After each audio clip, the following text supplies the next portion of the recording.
اگر یہ خود سے جواب نہیں دے سکتے تھے تو اس کو اعزاز کیوں دے رہے ہیں؟ کیا یہ مر گئے ہیں سارے؟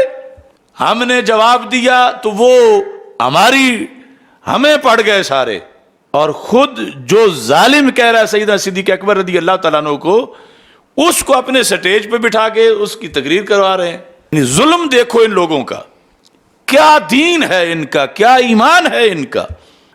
اگر ایسے مدارس سے بطور فرض 50 کروڑ بندے بھی پڑھ کے نکل جائیں تو فائدہ کیا ہوگا؟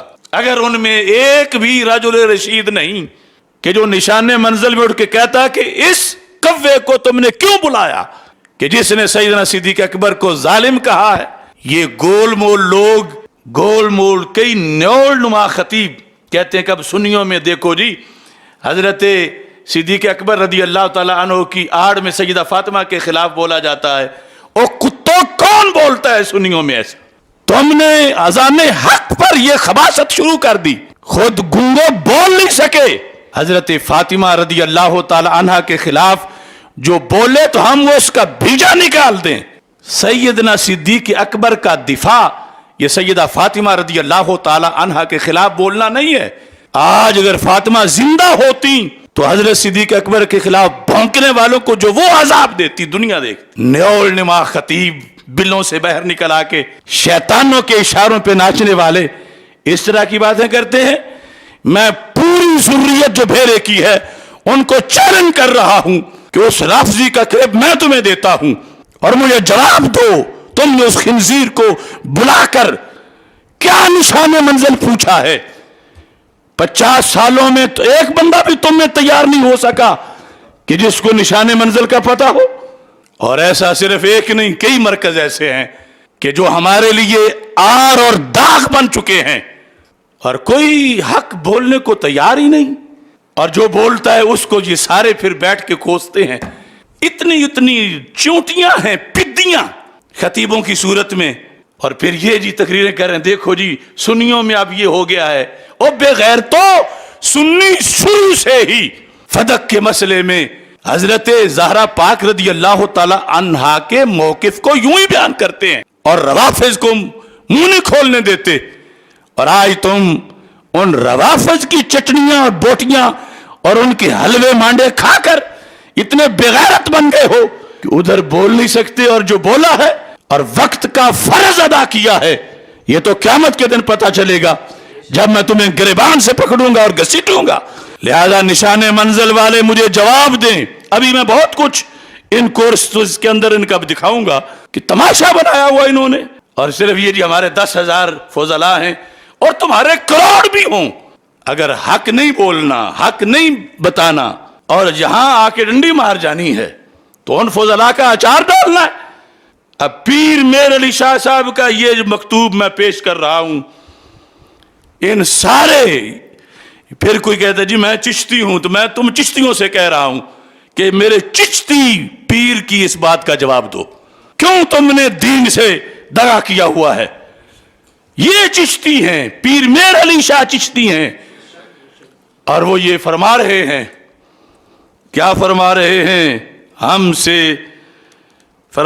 سے تو ایسی فقیری نہیں ہو سکتی، ان سے نہیں ہو سکتی تھی تو پچھلا تم کیوں کر رہے ہو؟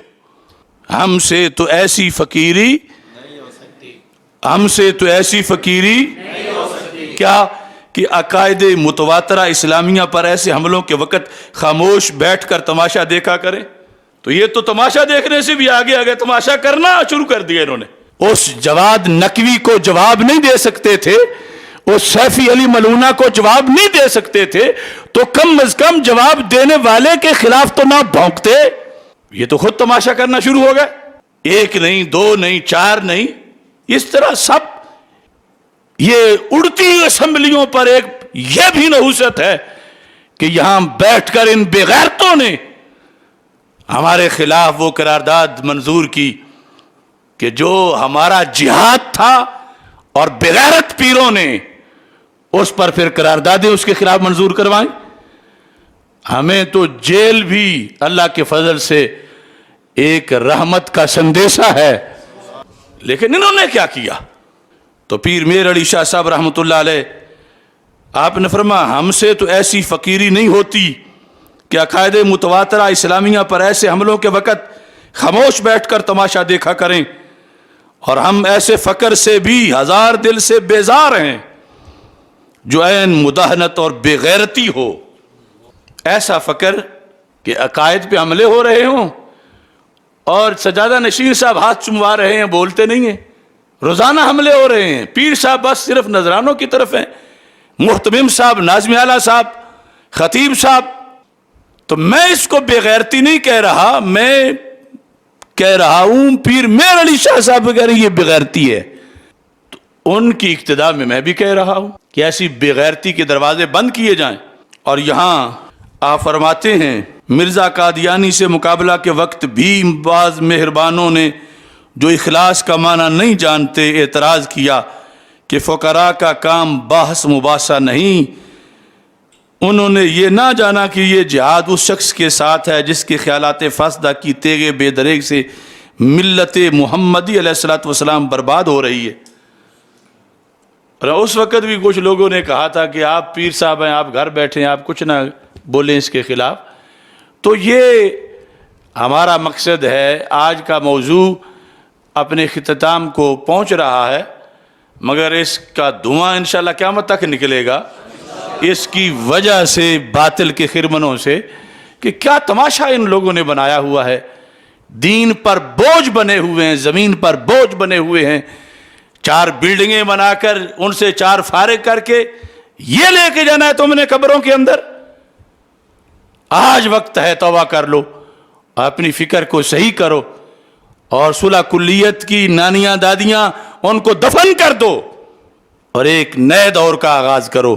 نئی جنریشن جو ہے اس کو اس فکر پر جو فقر غیور ہے لے کے چلو۔